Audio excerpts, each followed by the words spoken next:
everyone. Wonderful Wednesday. Welcome to our Wednesday devotionals. Good morning for those joining in the morning. Magandang umaga po sa inyo. Good afternoon or magandang hapon sa naka-tune in sa hapon at maying gabi isad or good evening if you are joining us in the evening. Wonderful Wednesday.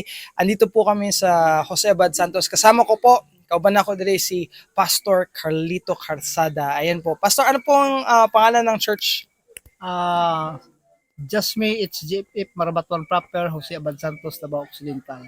Ayan. So, isa sa mga pastors natin dito sa Jose Abad Santos and I have the privilege na kanang si pastor pila ka adlaw na I think 3-4 days or the time na naagid mi diri sa jazz na katabang gyud nagpartner gyud with the missions team nagipadala na for missions exposure dire and nakalibot pud sila dire. They were able to go to houses, pray for people, and salamat kay pastor na giabrihan gyud nimo ang simbahan sa Buluhaton sa Ginoo, no? Salamat sa pag-welcome sa moa dire sa inyong simbahan. Unsa na ba kay mga message sa ato ang mag-igsuon diha sa Holy Ground? So, sa akong message sa atong kaigsunan sa Holy Ground, sa usa ka naka-umbrella sa Just Tribal Mission sa Jose Abad Santos nga paabot ni Pastor Danji nga dako kayo among kalipay o miabot sila diri sa Marabatan Proper sa atong simbahan sa Jasmi o dako ang among pagpasalamat uban sa akong mga membro. Usa ka nakadasig pulong gigamit Pastor Danji uban sa mga team. Ako ang among kalipay tungod ang Holy Spirit kanunay nagamove. Amen. So usa ka nakadasig pud sa akong bilang host pastor nini nga Marabatuan Proper sa Jasmine Tribal Mission HGFF sa Jose Abad Santos. So pastor, salamat kaayo nga bilang pukaw tubo ang akong dasig, no? God is So, good. salamat God is sa ato ang kaisunan sa Holy Ground sa Davao nga ang Dios kanunay mo moampo namo. Yes. Adayonon kami nga bisan nga ingon ani lang among kahimtang apan ang Dios maayo. Ang Diyos good maayo. Amen. Sa among pagkinahanglan sa among church, wala ko mabalaka tungod kay ang Dios maayo. Ang Diyos Ayo ang Dios Amen, maayo. amen. Pastor, nakoy pangutana na miski kadili lang na unsa gyud ang kanang naba kay mensahe o kanay verse ba sa Biblia or kanang imo experience gyud na ginagunitan gyud nimo na kabalo gyud ka na gitawag gyud ka sa Ginoo.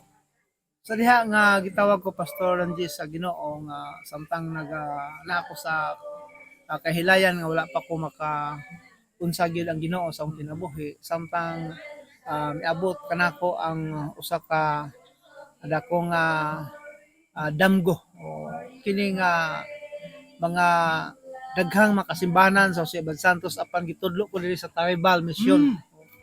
Kadasig nga usa ka nakadasig kanako si Reverend Pastor Simon karon 7 years na ako nagkauban siya ha. O nakita nako ang ministry sa Jose Abad Santos nga bilang 23 ka churches karon. So hangtod sa abot na ta sa gikan sa Kaburan hangtod sa Sugal karon. Wow. O good news sa ato ang ministry sa Jose Abad Santos nga kamo ang naka-umbrella sa MOA sa SGFF Holy Ground Family Fellowship. So diha ko nadasig pastor og daghan pod ang makatawhan nga walihan nako musulod o daghan makasimbanan ni sa Marabatuan pero diha gud sa ato nabilong ang uban. Tungod sa pulong sa Ginoo nga challenge nako sila ha. Padayon lang ta mong alagad sa ingon nako nga samtang nagmensahe ko nga ang atong kalibutan mubo na. Di na ayon nga taas tungod kay ingon sa balang kasulatan susiha ug hukmi ang inyong kaugalingon kun haba kamo sa pagtuo. Matod pa sa Romans chapter 13 verse 11. Una ang igunitan nako nga mensahe matod pa ni Pastor Pablo nga susihon daw nato ang atong kaugalingon. Yes. Kung naaba ka sa pagtuo. Una nga pukaw ako nga sulod sa akong kasing-kasing pag ukab nako sa Bible nga susiha ug hukmi ang inyong kaugalingon kan naaba kamo sa pagtuo. Yes. Wala ba kamo masayod nga Hesukristo anak kaninyo? Wow. Mao kana ang akong mensahe Pastor Danji nga bati kong kadasig kalipay. Amen. So inanag yun ng susiya agad atong kasi looking into ourselves that we still have that faith in Jesus. Nagyud atong pagtuo diha kay kang Hesukristo. Mao bitaw ingon na sa Hebrehanon chapter 11 verse 6 nga walay makapahimuot sa Ginoo kung walay pinaagi sa pagtuo. Kinahanglan Yes, tayo nagyud tay pagtuo. kay si Jesus Christ na atong gituhan wala to makita. Sa Hebrehanon chapter 11 verse 1 atong pagtuo wala ato makita, Yeah. no? Nagatuo ta sa mga butang wala ato makita. So diha ko ma-challenge sa mensahe ni Apostol Pablo sa Hebrehanon na nagatuo ta sa mga butang wala nato makita. Amen. So doon na tayo ipaabot mao si Jesus Christ, no? Mao nang ka-challenge ako ang karugtod nga ligon bisan na adunay mga trials. Yes. Loyo nga mabaktas mi magmensahe walay sakyanan. Baktas yun. Baktas. Oh, baktas yun na. Sila ka oras 12 hours, no? Diya na mag-challenge ang taga Jose Abad Santos. Oh. Wala tayo nga binulan nga sweldo. Pagtuo lang, no? Pero naagi hapon. Naagi hapon nagpabilin ang pagpaniludanon. Amen. Amen. Sa mga membro, mao na lang Pastor Dan ang mensahe nga nakasalin sa ko. Labi na Wow. karon nga naa ka.